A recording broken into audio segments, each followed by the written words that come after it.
ẹ kú dédé àsìkò yìí ẹ̀yin olólùfẹ́ ìkànnì Da Expression TV. Eléyìí tún gbẹnu tán o. Gbogbo wa náà la mọ ẹni tó ń jẹ́ Awíkonko.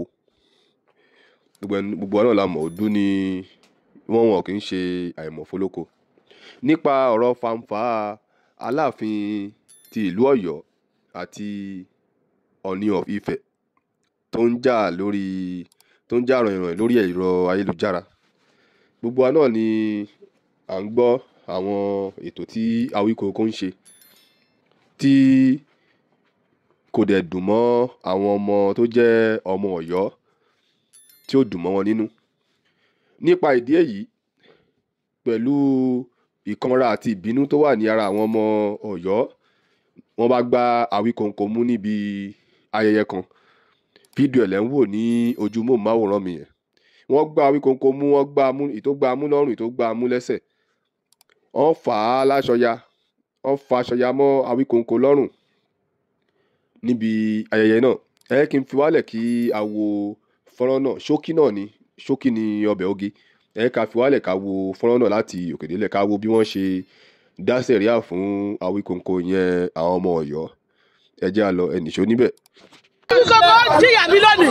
Àgbàdo filẹ̀ o. Àdí filẹ̀ o.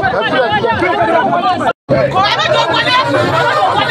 Awíkonko ọmọdé wọlé. Ẹ bẹ tó wọlé. Awíkonko ọmọdé wọlé. Ọmọdé wọlé. Kò ẹ bẹ tó wọlé. Awíkonko ọmọdé wọlé. Ẹ bẹ tó wọlé. Awíkonko ọmọdé wọlé. Ọmọdé wọlé. Awíkonko jìyà mi lónìí.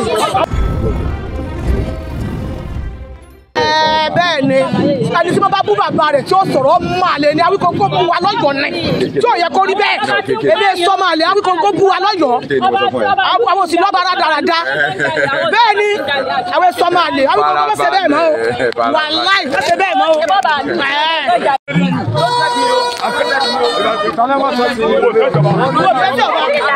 Ṣé wọ́n ní o sọ̀rọ̀ sọ́ba? Awíkonko jìyà mi lónìí. Wọ́n jẹ́ parọ́ fún mi. Ó dé àárín kan. Kóra mi inú mírọ̀ mi ní ṣé ìdìbò àbúrú tó báyìí.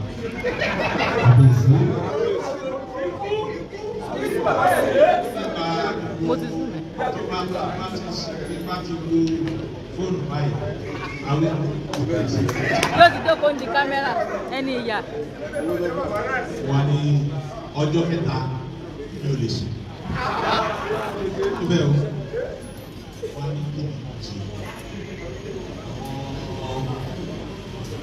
Ìṣe àmàjọ sọ̀rọ̀ lẹ́ẹ̀kọ̀ọ̀kan. Kí lọkùnrin wa rí, kí ni ìmúra dára? Ẹ̀rọ nǹkan kan àtòrí àbùkù tí ó kàn ní olórí. Ẹ̀sìn ni àwọn kọ̀ọ̀kan náà máa ń pè mí. Wọ́n ní bí àwọn ọ̀pá kan ní wọ́n sponsor ẹ̀.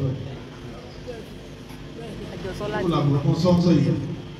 Èmi gan fún àmì gan mi ò nínú pé àwọn sponsor yìí ní àwọn àgbà mi kékeré.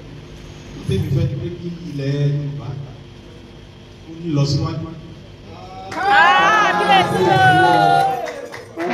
Ọgbọ́n Olúkòso. Awíkonko kárí ti ẹ̀ o. Kílẹ̀ sí o. Orí ẹlẹ́ ilẹ̀.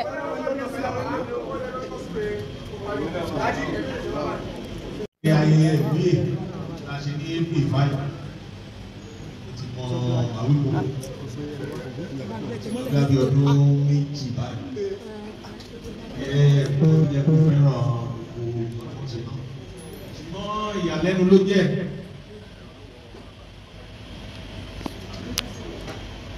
Ní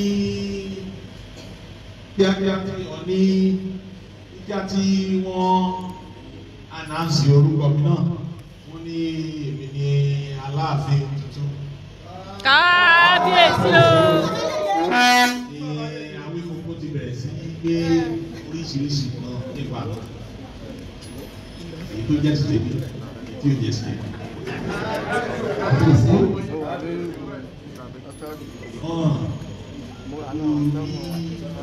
Kábíyèsí olówó ti ìdáná sọ náà wọ́n ní àti òbínú ni. ọmọ ẹ̀ ń pọ̀. kábíyèsí o. iná lọ á yá ọ.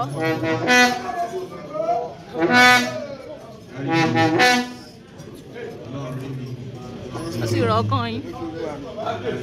ẹsẹ̀ kábíyèsí bọ́lá. wọ́n taná sí Ṣàngó lójú. wàhálà tí fẹ́ràn jùlọ ni pé wọ́n padà sí ibi rẹ̀.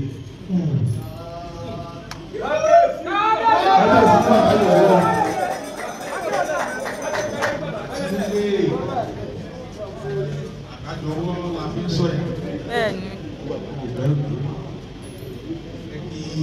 náà. Ọ̀yọ́ làwa ti wá jíṣe bí Ọ̀yọ́ láàrí léèyàn bá gbé kẹsà Aláàfin kẹ máa ya ni wọ́n ń débẹ̀ wọ́n máa ń pẹ́ bẹ́ẹ̀ lẹ̀ ní Awíkókó rèé o ẹ lè máa gbọ́ kẹ má dà mọ́ ọmọ kú bàbá yèyé làwọn.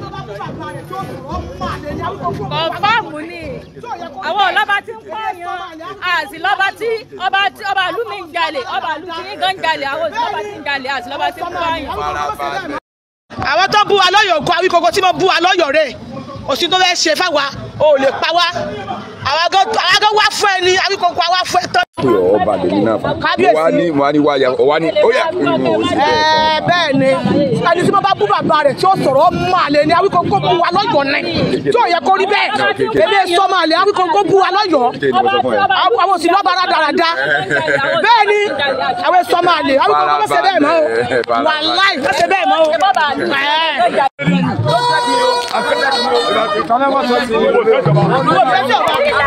ṣé wọn ní òṣòro sọ́ba ó jẹ Awíkókó jìyà mi lónìí. fílẹ̀ o. àní fílẹ̀ o. kò ẹ bẹ tó wọlé Awíkókó ọmọdé wọlé ẹ bẹ tó wọlé Awíkókó ọmọdé wọlé ọmọdé wọlé kò ẹ bẹ tó wọlé Awíkókó ọmọdé wọlé ẹ bẹ tó wọlé Awíkókó ọmọdé wọlé ọmọdé wọlé ó jẹ Awíkókó jìyà mi lónìí. fílẹ̀ o. àní fílẹ̀ o.